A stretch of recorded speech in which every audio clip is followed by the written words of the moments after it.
Alors, qui c'est? Ah oui, quand même. Monsieur le maire, il est dans Bayonne un certain nombre de petites filles appartenant à la dernière classe de la société.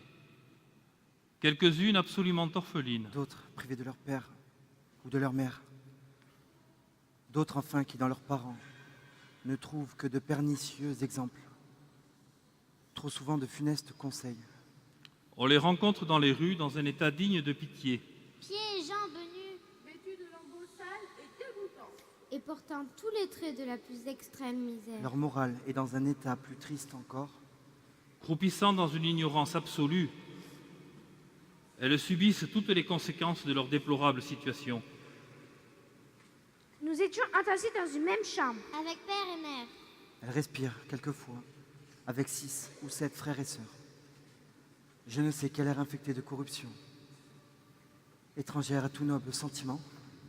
Et dans cette boue vont s'ensevelir et se perdre quelquefois d'admirables qualités. Des âmes infiniment précieuses aux yeux du chrétien. Tels sont les dangers du dedans. Ceux du dehors ne sont pas moindres. Nous devons vivre, il nous faut au moins de quoi manger. Dans les beaux jours, elles vont rôder autour des charpentiers de navires. Demandant la permission de ramasser des copeaux. Oui, mais à quelles conditions? Ah, ça, c'est sûr. Pour le moins, c'est un débordement de propos obscènes.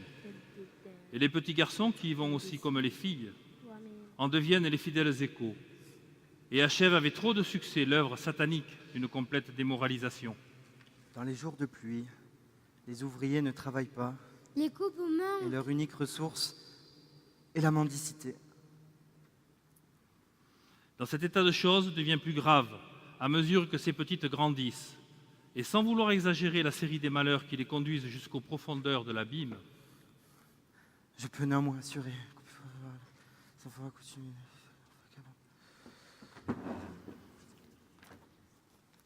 Je peux néanmoins assurer qu'au plus favorable, ces enfants accoutumés à une vie fainéante et vagabonde forment et alimentent cette partie de la population qui se fait remarquer à Bayonne comme ailleurs.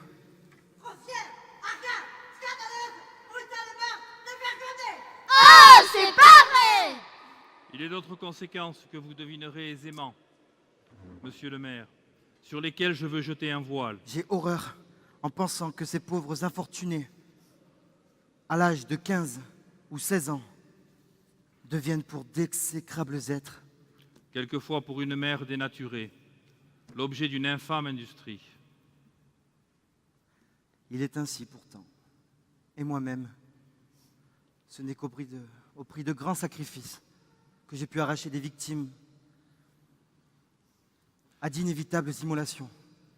D'autres petites filles, sans être dans un si complet abandon, réclament cependant le secours de la charité chrétienne.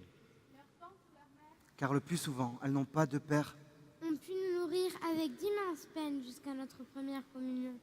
Mais après cette époque, les dépenses devenant plus fortes pour le vêtement et la nourriture, Elles déclarent ne pouvoir nous garder à leur charge.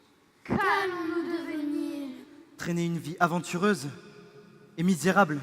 Ou se jeter en service dans de sales auberges où leur perte est assurée.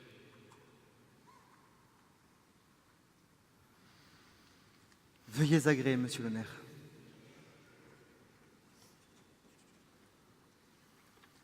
Ah, si le maire pouvait me trouver une solution.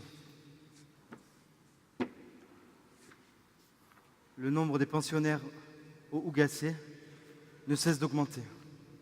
C'est décidé. Je vais proposer au conseil municipal de délibérer la mise à disposition gratuite pour cette œuvre naissante de la maison dite du Grand Paradis, aujourd'hui inoccupée.